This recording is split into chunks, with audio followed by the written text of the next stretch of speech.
Baik, bismillahirrahmanirrahim. Assalamualaikum warahmatullahi wabarakatuh. Selamat pagi semuanya. Perkenalkan, kami dari kelompok 3 yang hari ini akan mendiskusikan hasil mengenai alergi hipersensitivitas. Sebelumnya, saya mengucapkan terima kasih kepada Ibu Arba Pramudita selaku dosen pengampu mata kuliah imunologi. Baik, sebelumnya izinkan saya memperkenalkan diri. Saya Umu Salsadila dengan NIM 21613227, dengan rekan saya Chandra Kartika Nawangsari dengan NIM 21613182, Lintang Ramawati dengan NIM 21613186, Clara Laura Lorenza dengan NIM 21613199, Nonik Indrian Lestari dengan NIM 21613203, Mirdayani 21613205, dan Natasha Nurfadila dengan NIM 21613224. Baik, untuk hasil interview akan dijelaskan oleh rekan saya Chandra. Pada Chandra, dipersilakan. Baik, untuk hasil interview yang telah kami lakukan pada tanggal 28 Juni 2023 dengan nama responden terkait yaitu Yedia Muida, di mana responden mengalami reaksi alergi atau hipersensitivitas terhadap makanan laut berupa udang. Responden mengatakan alergi tersebut dapat berjalan cukup lama dan memerlukan pertolongan tenaga medis. Sedangkan manifestasi klinis yang dialami oleh responden berupa munculnya kemerahan yang disertai dengan gatal-gatal pada kulit. Dari kondisi tersebut dapat diketahui bahwa responden mengalami reaksi hipersensitivitas tipe 1.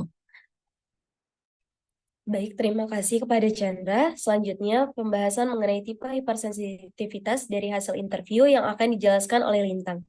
Pada Lintang, dipersilakan. Baik, terima kasih pada Umu. Selanjutnya saya akan menjelaskan hipersensitivitas tipe 1 itu sendiri. Jadi, hipersensitivitas tipe 1 merupakan suatu respons sistem imun yang dimediasi oleh IgE. Hipersensitivitas tipe 1 juga dikenal sebagai hipersensitivitas langsung, karena aksi yang terjadi sangat cepat bahkan dalam hitungan menit. Baik, terima kasih kepada Lintang. Selanjutnya, mengenai penjelasan alergi akan dijelaskan oleh Clara. Pada Clara, dipersilakan. Baik, terima kasih Umu. Selanjutnya saya akan menjelaskan mengenai istilah atau term dari alergi itu sendiri.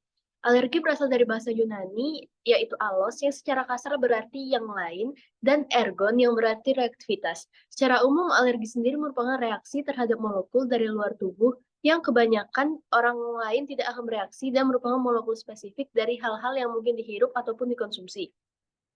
Molekul-molekul tersebut disebut sebagai antigen.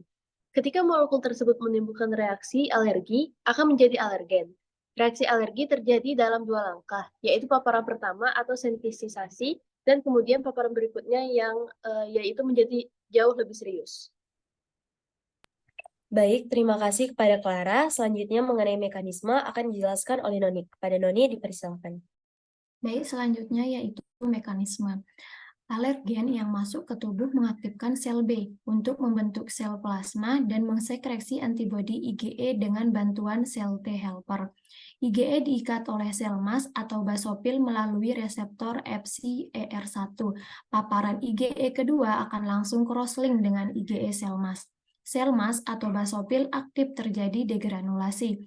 Degranulasi tersebut mengeluarkan berbagai mediator antara lain histamin, serta amina vasoaktif yang menyebabkan kontraksi otot polos, peningkatan permeabilitas vaskuler, vasodilatasi, dan rekrutmen sel-sel kekebalan ke area yang terpapar.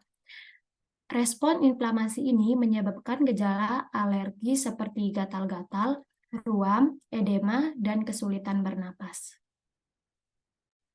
Baik, terima kasih kepada Noni. Selanjutnya, mengenai manifestasi klinis yang akan dijelaskan oleh Mirda. Pada Mirda, dipersilakan.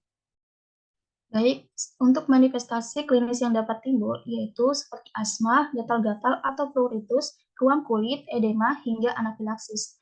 Dalam kasus yang dialami responden mengalami kemerahan dan gatal-gatal seperti urtikaria.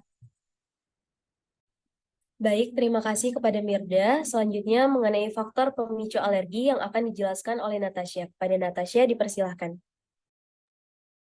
Baik, untuk faktor pemicu alergi terdapat menjadi dua kontribusi. Yang pertama ada kontribusi genetik. Genetik dapat mengambil peran dalam menurunkan alergi kepada keturunannya. Dalam kasus yang dialami responden, orang tua responden terutama ibu memiliki riwayat alergi yang sama dengan responden. Hal ini cukup menunjukkan bahwa genetik dapat berkontribusi dalam penyebaran alergi. Yang kedua, yaitu ada kontribusi lingkungan. Selain adanya faktor genetik, lingkungan yang tidak memadai dapat memicu munculnya alergi bagi seseorang. Terima kasih. Baik, terima kasih kepada Natasha. Selanjutnya mengenai penanganan, di mana nantinya penanganan ini dapat dilakukan dengan cara yang pertama yaitu adalah untuk mengatasi hal tersebut, pasien biasa diberikan antihistamin dengan tujuan untuk menekan munculnya alergi reaksi dari alergi. Kemudian, dalam kasus yang dialami oleh responden, di mana responden sendiri akan meminta pertolongan kepada tenaga medis untuk mengatasi permasalahan tersebut dengan cara mendatangi rumah sakit atau klinik setempat. Baik, hanya itu yang dapat dijelaskan oleh kelompok kami. Mohon maaf apabila ada kesalahan kata maupun perbuatan. Saya akhiri dengan Assalamualaikum warahmatullahi wabarakatuh.